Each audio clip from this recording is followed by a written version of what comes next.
As we heard another mentor say, I had one client who would be using porn during the group sessions. Their delusion is that somehow by showing up, they're doing enough to manage their issues.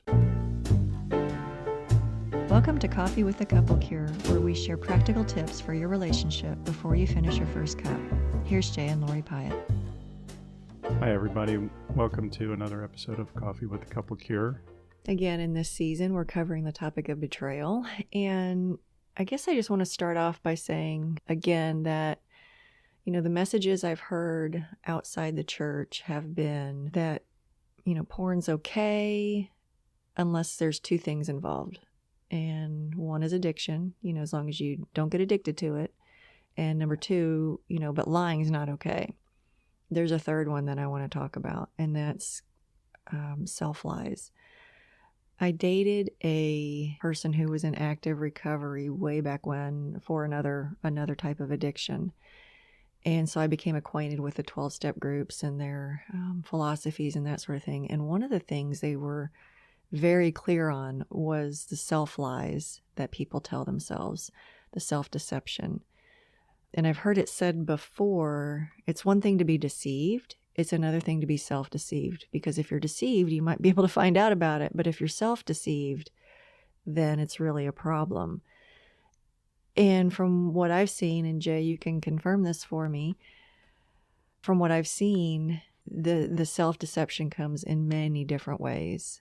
Yeah, I agree. There's self-deception of, what I'm doing is not so bad.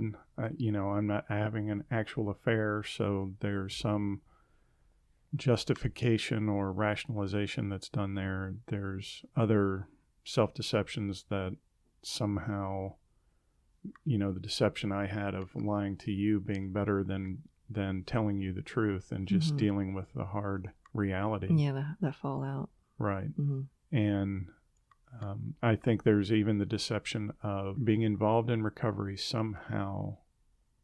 Like lightens the... Yeah, it changes. It's like, well, I am doing something about it. Mm-hmm.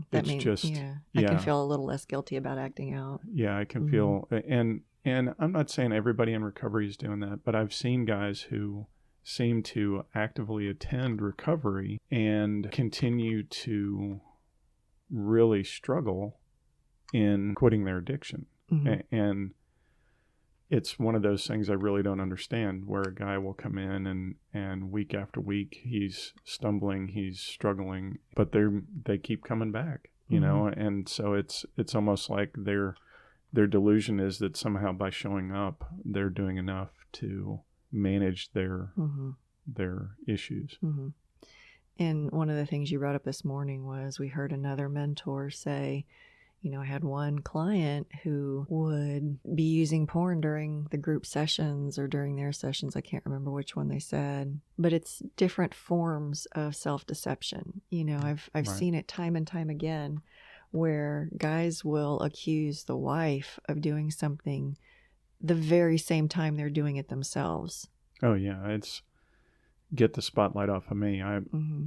It's not just the spotlight, but it's almost like there's something you're doing wrong that's either as bad or worse than what I'm doing. Right.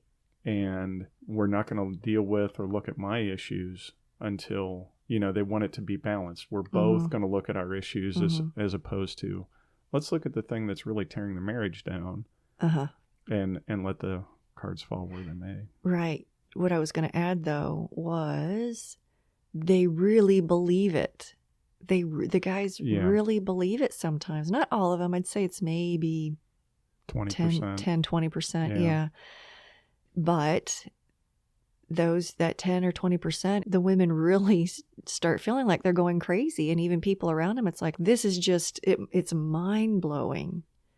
Some of the ways that guys get self-deluded and expect others to believe it. If that's your case, get proof. That's one of the things the trauma training taught me. Get proof. And then also get third-party observers who can confront. I heard a story recently where a guy had acted out with or at least, got a little inappropriate with a married in family member. And that was my first thing, have you and then your sibling and then their spouse who, the husband tried to act out with, have them all confront him, because then, and maybe even bring in a neutral third party to say, this is not okay. We all know what's going on here, and you can't lie your way out of it. And this was in ways that he had done before. So he had already established a pattern. He was starting to go back to that old behavior.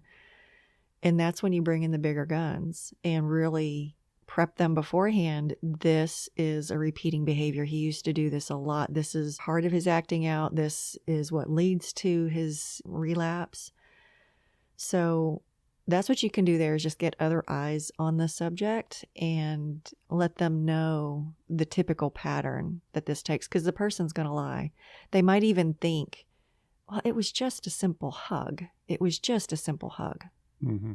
They might even think it themselves. Right. They might need to know, like, no, this is 4 people that are not okay with that. Right. Right. And I think that's it's why we talk about getting a wider support network, Mm-hmm. because you do need people who have a different perspective. You do need some people who are not in the midst of the issue to give some clarity. The support network will help you keep the marriage together or move on. Right. Right. And that may be possible for some of these guys. Their delusion, the damage that they've done in that process, there's too much water under the bridge. Mm-hmm. And I would love to say everybody can be saved, but really it boils down to, do they want to be saved? do they want to be saved? Do they Some want of it? them, Mm-hmm. what we started this whole thing talking about is they're actively in recovery, but they're not recovering. Mm-hmm. Just the act of being in recovery allows them to stay stuck. Yeah.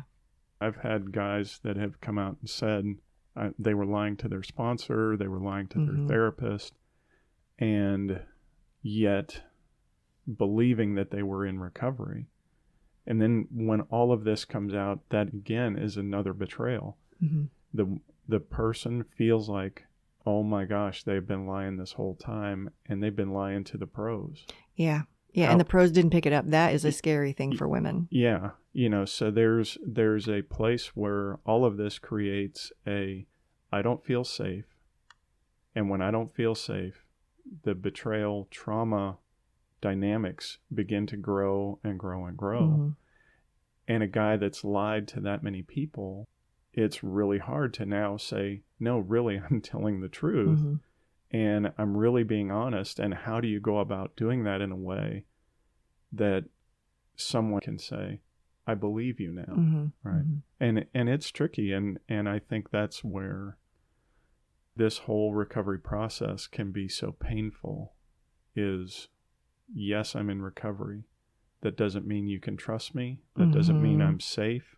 That doesn't mean that I have stopped all the other behaviors. Yeah, all the other stuff that's done so much damage. It might even mean that those other behaviors have increased. I mean, what we've seen is when she finds her voice, he can get angry. That's when even the sweet guys might show some anger. Right. Because they're finally having to live within boundaries that are hard for them to do. They've always found their way around them in the past. And now they're kind of feeling caged in, and that anger is like a way of trying to move the bars. Yeah. Mm-hmm. So we kind of strayed a little bit. Self-deception is very powerful. Yeah. How did it happen in your life? I tell guys the first person I lied to was me. Mm-hmm. And, I returned to my addiction after a 6-year period of being clean. But in that process, there was a delusion, there was a self-deception that in lying to you, I was doing the better thing than telling you the truth, because telling you the truth would cause breakdown. It would cause all this pain. And if I could just get it fixed on my own, Mm-hmm. the lies then were an ends to or means to an end. Mm-hmm. And it was completely crazy thinking. What do you think you were really doing by lying to me? I was covering my butt. I was staying out of trouble Mm-hmm. and avoiding a bunch of hard conversations I really didn't know how to have or want to have.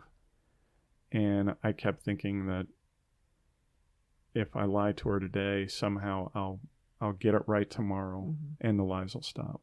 Mm-hmm. And they Mhm. didn't. Yeah. I'm sorry. Yeah. You've made it right, babe. Yeah.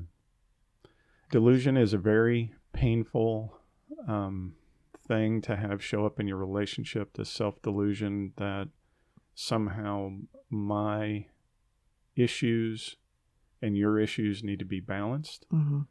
especially when it's accompanied with lies and the betrayal dynamics that Mhm. some people use to cover their butt. Mm-hmm. And it takes a long time to heal it.